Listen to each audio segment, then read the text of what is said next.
ഗസൽ രചന ഫർസാന റാഫി. അവതരണം ഷാഹുൽ മലയിൽ.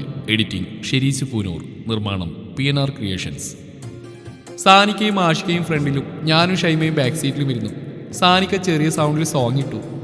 സാനി, സഫീറിന്റെ വീട് എവിടെയാ? വീട്ടിൽ നിന്നിറങ്ങി കുറച്ചു നേരം കഴിഞ്ഞതും ആഷിക സാനിക്കയോട് ചോദിച്ചു. ഞങ്ങൾ മൂന്നും ഞെട്ടി. സാനി ചോദിച്ചു കേട്ടോ? ആ അളിയ, അതിവിടുന്ന് 5 മിനിറ്റേ ഉള്ളൂ. എന്താ അളിയ? എന്നാ അങ്ങോട്ട് വീട്, എനിക്ക് അയാളൊന്ന് കാണണം. പിന്നെ തൻ്റെ ഫ്രണ്ടും അല്ലേ, ഒന്ന് പോവാം. സാനിക്ക വണ്ടി ചവിട്ടി നിർത്തി എന്നെ നോക്കി.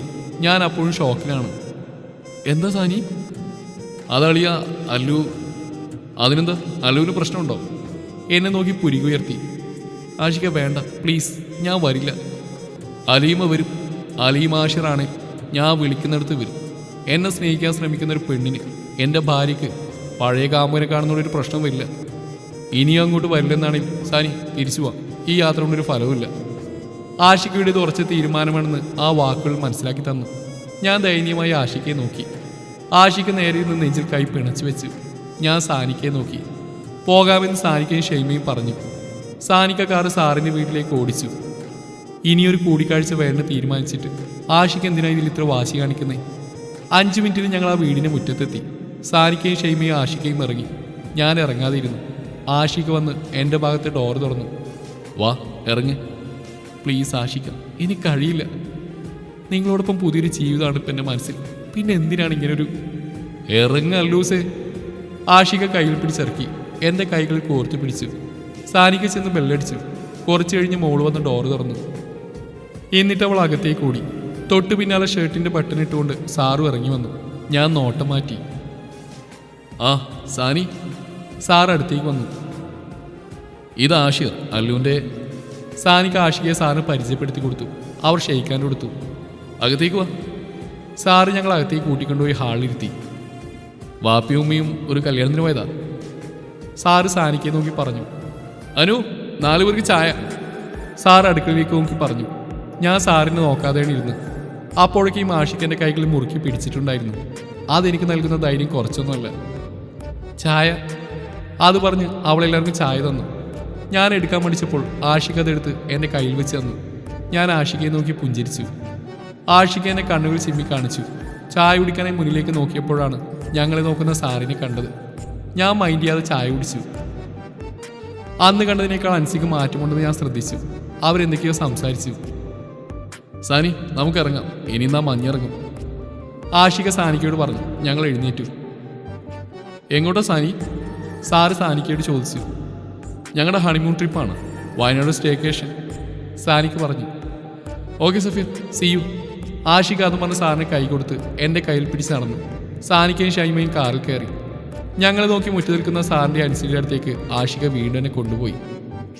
Safeer, thank you so much. താനൊന്ന് പോയില്ലായിരുന്നെങ്കിൽ എനിക്ക് അല്ലുവിനെ കിട്ടില്ലായിരുന്നു.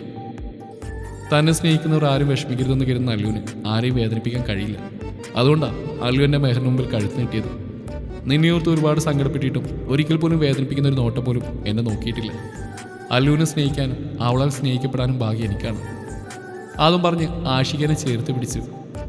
താൻ തെറ്റുകാരാണെന്ന് പറയുന്നില്ല, തൻ്റെ സിറ്റുവേഷനാണ് കാരണം. പക്ഷെ ഉള്ളിലൊട്ടും സ്നേഹമില്ലാതെ ഒരാൾ നിക്കാഹ് കഴിക്കാമെന്ന് വാക്കുകൊടുക്കാൻ പാടില്ലായിരുന്നു. ഇതൊക്കെ സഫീറിനോട് പറയുന്നത് ലീവ് തീർന്ന് ക്ലാസ്സിലെത്തുമ്പോൾ തൻ്റെ സ്നേഹത്തിനായി കൊതിച്ചു നടന്ന പഴയ പുത്തമ്പുരക്കിൽ അലീമ സാക്കിറായി അല്ലുവിനെ കാണാതിരിക്കാനാണ്. ഇത് മിസ്സിസ് ആഷിറാണ്, അറക്കൽ ആഷിർ സെയ്ദ് അലിയുടെ പ്രിയ പത്നി ആലിമ ആഷിർ. അത്രയും പറഞ്ഞ് ആഷിക എന്നെയും കൂടി കാറിനടുത്തേക്ക് നടന്നു. ഞാൻ നിറഞ്ഞു മിഴിയാലെ ആ മനുഷ്യരെ നോക്കി. ഷൈമ ഫ്രണ്ട് സീറ്റിൽ ഇരുന്നുകൊണ്ട് ഞങ്ങൾ ബാക്കിൽ കയറി. കാർ ആ മുറ്റത്ത് നിന്ന് റോഡിലേക്ക് കയറി മുന്നോട്ട് പോയിക്കൊണ്ടിരുന്നു. ഞാൻ ആഷികയെ കെട്ടിപ്പിടിച്ച് ആ നെഞ്ചിലേക്ക് മുഖം പൊഴുത്തി. ആഷിക എൻ്റെ മുടികളിൽ തലോടി. എത്ര നേരം അങ്ങനെ ഇരുന്നെന്നറിയില്ല. ഒരക്ഷരം പോലും ഞങ്ങളാരും മിണ്ടിയതുമില്ല. സന്ധ്യ ആയതോടെ ആകെ ഇരുട്ടായി. ഞാൻ ആഷികയെ ചേർന്നിരുന്ന് ഉറങ്ങിപ്പോയി. അലൂസേ. ആഷികയുടെ വിളിയാണ് എന്നെ ഉണർത്തിയത്. ഞാൻ അപ്പോഴാ നെഞ്ചോരം ചേർന്നിരിക്കുകയായിരുന്നു. ഞാൻ ആഷികയിൽ നിന്ന് വിട്ടുമാറി. കാറിൽ ഞങ്ങളേ ഉള്ളൂ. മുന്നിലുള്ള ചായക്കടയിൽ അവരിരുന്ന് ചായ കുടിക്കുന്ന കണ്ടു. ചായ എടുത്ത് വരട്ടെ? ആഷിക ചോദിച്ച് ഞാൻ വേണ്ട തലയാട്ടി. ഒരു ഹെയർ പിൻ വളവിലാണ് ഇപ്പോൾ ഉള്ളത്. ആകെ മഞ്ഞ് മൂടിയിട്ടുണ്ട്. എനിക്കാണെങ്കിൽ ആകെ തണുക്കുന്നു. ഞാൻ കൈകൾ കൂട്ടിത്തിരുമ്മി. എന്താ ലൂസേ, തണുക്കുന്നുണ്ടോ? ആഷികയുടെ ചോദ്യത്തിന് ഞാൻ തലയാട്ടി. ആഷിക ഇറങ്ങി സാനികയുടെ കയ്യിൽ നിന്ന് കീ വാങ്ങി ടിക്കി തുറന്ന് എന്തോ എടുത്തുകൊണ്ട് വന്നു. ഇന്നാ ഇതിട്ടോ, ഞാൻ ചായ എടുത്തുകൊണ്ട് വരാം. എൻ്റെ കയ്യിലേക്ക് ഒരു കവർ തന്നു പോയി. ഞാനതിൽ നോക്കി. ഒരു ബേബി പിങ്ക് ഫർഹൂഡി ഡ്രസ്സ്, ഫുൾ സ്ലീവാണ്, തണുപ്പിന് ഇടാൻ പറ്റിയത്. അത് നല്ല സോഫ്റ്റ് ആയിരുന്നു. ഞാൻ ഡ്രസ്സിന് മേലെ അതിട്ടു. ഷാളൂരി ബാക്കിലേക്ക് ഇട്ട് ഡ്രസ്സിലെ ക്യാപ്പ് ഇട്ടു. എന്നിട്ട് കാറിൽ ചാരിയിരുന്നു. അപ്പോഴാണ് സാനിക്കയോട് സംസാരിക്കുന്ന ആഷികയെ കണ്ടത്. എന്തൊരു പാവം മനുഷ്യനാണ്. എൻ്റെ മനസ്സിലെ സാറിൻ്റെ ഓർമ്മകളെ സ്നേഹം കൊണ്ടൊരു കോണിൽ ഒതുക്കിയിട്ടില്ലേ. ഇത്രയൊക്കെ അകന്നു നിന്നിട്ടും എന്നുള്ള സ്നേഹം സാറിനോട് പറഞ്ഞ ഓരോ വാക്കിലും വ്യക്തമായിരുന്നു. അവസാനം പറഞ്ഞത് ഇപ്പോഴുമുണ്ട് കാതുകളിൽ. അറക്കൽ ആഷിർ സെയ്ദ് അലിയുടെ പ്രിയ പത്നി അലീമ. പാപ്പ അല്ലൂന് എല്ലാം ബെസ്റ്റാണ് തന്നിട്ടുള്ളത്. ഇതിലും അത് തന്നെ ആവർത്തിച്ചു. The great husband. ചായയുമായി വരുന്ന ആഷിക്കയെ നോക്കിയിരുന്നു. ആഷിക ഡോർ തുറന്ന് ചായ നീട്ടി. ഞാനത് കുടിച്ചിട്ട് ഗ്ലാസ് കൊടുത്തു. ആഷിക ഗ്ലാസ് കൊടുത്തിട്ട് കാറിൽ കയറി ഡോറടച്ചു. ഞാൻ ആഷിക്കയും വെളിയിൽ നിന്ന് സംസാരിക്കുന്ന ഷൈമയും സാനിക്കയും നോക്കി. അവരെന്താ വരാത്ത? അവരോ അവിടുത്തെ ഭംഗി കണ്ടുകൊണ്ടിരിക്കുകയായിരിക്കും. എന്നാൽ നമുക്ക് പോവാം. അതും പറഞ്ഞ് ഡോർ തുറക്കാനാണ് എൻ്റെ കയ്യിൽ ആഷിക പിടിച്ചു. ഞാൻ എന്താണെന്നുള്ള അർത്ഥത്തിൽ നോക്കി. ഒരു കടമുണ്ട് രാവിലത്തെ. ആഷികയുടെ കള്ളച്ചിരിയുള്ള സംസാരം കേട്ടതും എനിക്കാകെ വല്ലാതെ. ഞാൻ ചുറ്റും നോക്കി. ഇപ്പോഴോ ആരെങ്കിലും കാണും? ഞാനത് പറഞ്ഞതും ആഷിക കാറിനുള്ളിൽ ലൈറ്റ് ഓഫാക്കി. ഇടയ്ക്ക് വഴിയിലൂടെ പോകുന്ന വണ്ടികളുടെ ലൈറ്റ് മാത്രമാണ് ഇപ്പോൾ ഉള്ളത്. ആഷിക എൻ്റെ അടുത്തേക്ക് ചേർന്നിരുന്നു. ഓക്കെ അല്ലേ? ആഷിക ചോദിച്ചപ്പോൾ ഞാൻ തലയാട്ടി. ആഷിക ഒരു കൈയെടുത്ത് എൻ്റെ ഇടുപ്പിൽ വെച്ചു. ഞാനൊന്ന് അനങ്ങി. ആഷിക കുറച്ചുകൂടെ ചേർന്ന് വന്നു. എന്നെ ഡോറിലേക്ക് ചേർത്ത് വെച്ചു. ഒരു കൈ മുടികൾക്കിടയിലൂടെ എൻ്റെ പിൻകഴുത്തിൽ സ്ഥാനം പിടിച്ചു. ആ കണ്ണുകൾ എൻ്റെ ചുണ്ടിലും മുഖത്തുമായി ഓടി നടന്നു. ഞാൻ പതിയെ കണ്ണുകൾ അടച്ചു. ആഷികയുടെ ശ്വാസം എൻ്റെ മുഖത്ത് തട്ടിയതും ഞാൻ കൈയെടുത്ത് ആഷികയുടെ തോളിൽ വെച്ചു. നിമിഷങ്ങൾക്കുള്ളിൽ ആഷികയുടെ ചുണ്ടുകൾ എൻ്റെ ചുണ്ടുകളെ സ്വന്തമാക്കി. ഇടുപ്പിലിരിക്കുന്ന ആഷികയുടെ കൈകൾ അമർന്നു.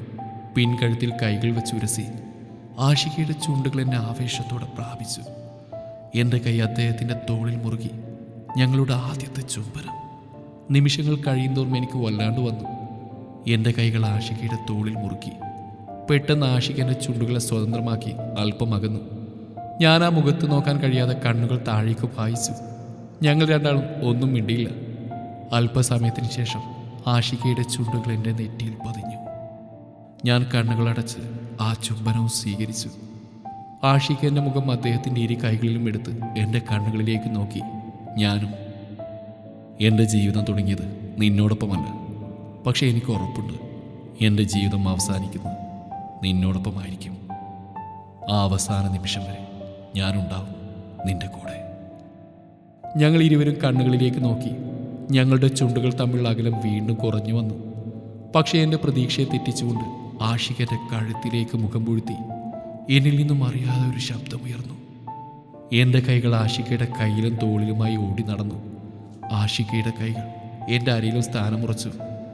ആഷിക എൻ്റെ കഴുത്തിൽ ചുണ്ടുകൾ ഉരസി. ആഷികയുടെ താടിയും മീശയും എന്നിൽ ഇക്കിളി ഉണ്ടാക്കി.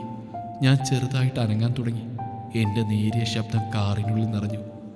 ആഷികയുടെ ഫോൺ ബെല്ലടിച്ചതും ഞങ്ങൾ അകന്നു മാറി. ഞങ്ങൾ ചെറുതായി കിതച്ചു. ആഷിക ചുണ്ടുതുറച്ച് എന്നെ ചിരിയോടെ നോക്കി ഫോൺ എടുത്തു. സാനിയ, ആഷിക പറഞ്ഞു. ഞാൻ പുറത്തേക്ക് അവർ നിൽക്കുന്നു നോക്കി. ആഷിക കോള് കട്ടാക്കി. ഡോർ തുറന്ന് അവർ വിളിച്ചു. അവർ വന്നു. ഞാൻ ഡ്രസ്സ് നേരെയാക്കി. ഷൈമെന്നെ വല്ലാണ്ട് ആക്കി ചിരിച്ച്. ഞാനും വളിച്ചൊരു ചിരി പാസാക്കി. ആളെയും ഡ്രൈവ് ചെയ്യോ? സാനിക്ക് ചോദിച്ചതും ആഷികനെ നോക്കിയിട്ട് ഇറങ്ങി ഫ്രണ്ട് സീറ്റിൽ കയറി. എന്ത് കാണാൻ ഇരിക്കുക? ഇറങ്ങിപ്പോയി ഫ്രണ്ടിലേക്ക് അല്ലുകൂട്ട. സാനിക്ക് പറഞ്ഞു. ഞാൻ അവരെ നോക്കിയിട്ട് കോ ഡ്രൈവിംഗ് സീറ്റിൽ പോയിരുന്നു. ആഷിക ചെറുതായിട്ട് സോങ് ഇട്ടു. കാറ് മുന്നോട്ട് പോയിക്കൊണ്ടിരുന്നു. സാനിക്ക ഷൈമയെ വെറുതെ ശല്യപ്പെടുത്തിക്കൊണ്ടിരുന്നു. ഞാനിടയ്ക്ക് ആഷികയെ നോക്കി. അപ്പോൾ പുള്ളി എന്നെ നോക്കി എന്താണെന്നുള്ള രീതിയിൽ പൊരുകുയർത്തി. ഞാൻ ഒന്നുമില്ലെന്ന് തലയാട്ടി. കുറച്ചു മുമ്പ് നടന്നൊക്കെ മനസ്സിലൂടെ കടന്നുപോയി. കുറച്ച് കഴിഞ്ഞതും ഒരു ഹോട്ടലിന് മുമ്പിൽ നിർത്തി. സാനിക്ക് ചെന്ന് എന്തൊക്കെയോ വാങ്ങി കാറിൻ്റെ ഡിക്കിയിൽ വെച്ചു. എന്താ സാനിക്ക അത്? അതൊക്കെ സർപ്രൈസ്, വഴിയെ മനസ്സിലാവും. ഞാനും ഷൈമയും മുഖത്തോട് മുഖം നോക്കി. അരമണിക്കൂറിന് ശേഷം ഞങ്ങളൊരു ഉൾവഴിയിലേക്ക് കയറി. മുഴുവൻ സീവീടിൻ്റെയൊക്കെ ശബ്ദമാണ്. ഇരു സൈഡിലും തിങ്ങി നിറഞ്ഞ മരങ്ങൾ. ഇരുട്ട് പടർന്നു തുടങ്ങിയിട്ടുണ്ട്. കുറച്ച് കഴിഞ്ഞ് വണ്ടി ചെന്ന് നിന്നത് നീലഗിരി എസ്റ്റേറ്റ് എന്ന ബോർഡ് വെച്ച വലിയൊരു ഗേറ്റിന് മുമ്പിലാണ്. ആഷിക ഹോണടിച്ച സെക്യൂരിറ്റി വന്ന് ഗേറ്റ് തുറന്നു. അകത്തേക്ക് കയറിയതും അങ്ങിങ്ങായി ചെറിയ കല്ലുകൾ കൊണ്ടുള്ള വീടുകൾ കണ്ടു. വെളിയിലൊക്കെ വിദേശികൾ നിൽപ്പുണ്ട്. ഒരു ടൂറിസ്റ്റ് പ്ലേസ് ആയിരുന്നത്. ഞങ്ങൾ കാറിലിരുത്തിയവർ അതിൻ്റെ റിസപ്ഷനിലേക്ക് പോയി. ഞാനും ഷൈമയെ അവിടേക്ക് നോക്കി. കുറച്ച് കഴിഞ്ഞ് അവർ വന്ന് കാറെടുത്തു. ചെറിയ വീടുകളുടെ ഇടയിലൂടെ വഴിയിലൂടെ നേരെ പോയി. സൈഡിലൊക്കെ അത്യാവശ്യം വലിയ ട്രീ ഹൗസ് ഓരോ വലിയ മരങ്ങളിലും ഉണ്ടായിരുന്നു. ചിലതിലൊക്കെ മഞ്ഞ പ്രകാശവുമുണ്ട്. അത് കഴിഞ്ഞ് ഞങ്ങൾ ചെന്ന് ഒരു ചെറിയ മതിലിനോട് കൂടിയ ഗേറ്റിന് മുമ്പിലാണ്. സാനിക ചെന്ന് ഗേറ്റ് തുറന്നു. ആഷിക കാർ ഉള്ളിലേക്ക് കയറ്റി. സാനിക ഗേറ്റ് ലോക്ക് ചെയ്ത് വന്നു. കാർ ഓഫാക്കി ആഷികയും ഇറങ്ങി. ഞങ്ങൾ പറയാൻ നിങ്ങൾ ഇറങ്ങണ്ട കേട്ടോ. അതെന്താ? സാനിക പറഞ്ഞ് ഞാൻ ചോദിച്ചു. No questions, wait and see. അതും പറഞ്ഞ് അവർ കാറിന് മേലെ ഒരു കവറിട്ടു. എന്നിട്ട് ഡിക്കി തുറന്ന് കുറേ സാധനങ്ങൾ എടുത്തുകൊണ്ട് പോയി. ഞാനും ഷൈമയും ആകെ ത്രില്ലിലാണ്. ഡി നേരത്തെ എന്തായിരുന്നു? ഷൈമ ചിരിയോട് ചോദിച്ചു. അത് കിസ്സടിച്ചോ? അവൾ ചോദിച്ചാൽ തലയാട്ടി. ആഹാ, അപ്പൊ ഇന്നൊരു തകർക്കലുണ്ടല്ലോ. എനിക്കാകെ നാണായി. ഞാൻ ചിരിയോട് അവളുടെ തലയിൽ തട്ടി. ഞങ്ങൾ പിന്നെയും കുറേ നേരം സംസാരിച്ചിരുന്നു. പെട്ടെന്നാണ് കാറിന്റെ കവർ മാറ്റിയത്. വാ. ആഷിക വന്ന് ഞങ്ങളെ വിളിച്ചു. ഞാനും ഷൈമയും ഇറങ്ങി. ചുറ്റിനെ നോക്കിയതും ഞങ്ങളാകെ അന്തിച്ചു പോയി. അത്രയ്ക്ക് മനോഹരമായിരുന്നു അവിടെ. ഗേറ്റിനോട് ചേർന്നുള്ള മതിലിന് 3 വശങ്ങളേ ഉള്ളൂ. 4ാമത്തെ വശം പാറക്കെട്ടുകളാണ്. അതിൽ നിന്ന് അത്യാവശ്യം ശക്തിയുടെ വെള്ളം താഴെയുള്ള ചെറുതല്ലാത്തൊരു കുളത്തിലേക്കാണ് വീഴുന്നത്. അതിന് കുറച്ചു മാറി ഇരുവശത്തുമായി 2 വിധം വലിപ്പമുള്ള 2 കൽവീടുകൾ. വീടുകൾക്ക് നടുവിൽ തടിയുടെ മേശയും 4 തടിയുടെ സ്റ്റൂളും. അതിലെന്തൊക്കെയോ ഫുഡും പാത്രങ്ങളും ഉണ്ട്. അതിനടുത്തായി തീ കൂട്ടിയിട്ടുണ്ട്. വലുതും ചെറുതുമായ മരങ്ങൾ അവിടെ അവിടെയായി ഉണ്ട്. അത് കണക്ട് ചെയ്യുന്ന പോലെ white and gold layer LED ലൈറ്റുകളും. ആകെപ്പാട് വണ്ടറടിച്ച് നിൽക്കുവാണ് ഞാനും ഷൈമയും. ആഷിക വന്നെൻ്റെ തോളിൽ കൈയിട്ടു. ഇഷ്ടമായോ? ഒരുപാട്. അതും പറഞ്ഞ് ഞാൻ ആഷിക ഇറുക്കി കെട്ടിപ്പിടിച്ചു. ഇതൊക്കെ എങ്ങനെ ഒപ്പിക്കുന്നു? ഷൈമ അത്ഭുതത്തോട് ചോദിച്ചു. അതാണ് ഞങ്ങളുടെ കഴിവ്, സാനിക ചിരിച്ചുകൊണ്ട് പറഞ്ഞു. ശരിയാ, എന്തൊരു സ്നേഹം. ഒരമ്മ പറ്റ അളിയന്മാരാണെന്ന് പറയൂ. ഞാനത് പറഞ്ഞ എല്ലാവരും ചിരിച്ചു. അളിയ, എന്നാൽ ഫ്രഷായി വന്ന് ഫുഡ് കഴിക്കാം. സാനിക പറഞ്ഞു. ഓക്കെ പറഞ്ഞ് 2 വീടുകളിലേക്കായി കയറി. വീടിന് മുമ്പിൽ വള്ളിച്ചെടികൾ തൂണിലൂടെ കയറിയിട്ടുണ്ട്. മുന്നിലൊരു റാന്തലും. ആഷിക ആ മരത്തിൻ്റെ ഡോറ് തുറന്നു. ഒരു ഇടനാഴിയിലേക്കാണ് ഞങ്ങൾ കയറിയത്. ഭിത്തി മുഴുവൻ കല്ലാണ്. ഇടനാഴിയിലൊരു ഡോറ്. അത് ബാത്റൂമാണ്. ഇടനാഴി തീരുന്ന ഒരു വലിയ ബെഡ്റൂമിലേക്ക്. ബെഡ്റൂം ബാത്റൂമാണ് ആകെയുള്ളത്. ബെഡ്റൂമിൽ മുഴുവൻ മങ്ങിയ വെളിച്ചമാണ്. ഒരു സൈഡിൽ ചെറിയ ടീപ്പോയും 2 കുഷ്യനും സോഫാ സെറ്റുകളും. അതിനോട് ചേർന്നുള്ള ഭിത്തി ഫുൾ കർട്ടനാണ്. ആഷിക ചെന്ന് കർട്ടൻ മാറ്റി. ഫുൾ ഗ്ലാസ്സാണ്.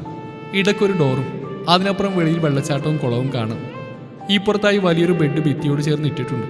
അതിന് ചുറ്റും നെറ്റും. ബെഡിൽ ഫുൾ റെഡ് റോസ് പെറ്റൽസ്. ഒരു സൈഡിലായി തീ കായാനുള്ള സംവിധാനവും ഉണ്ട്. അതിനടുത്ത് ഞങ്ങളുടെ ലഗേജ് വെച്ചിട്ടുണ്ട്.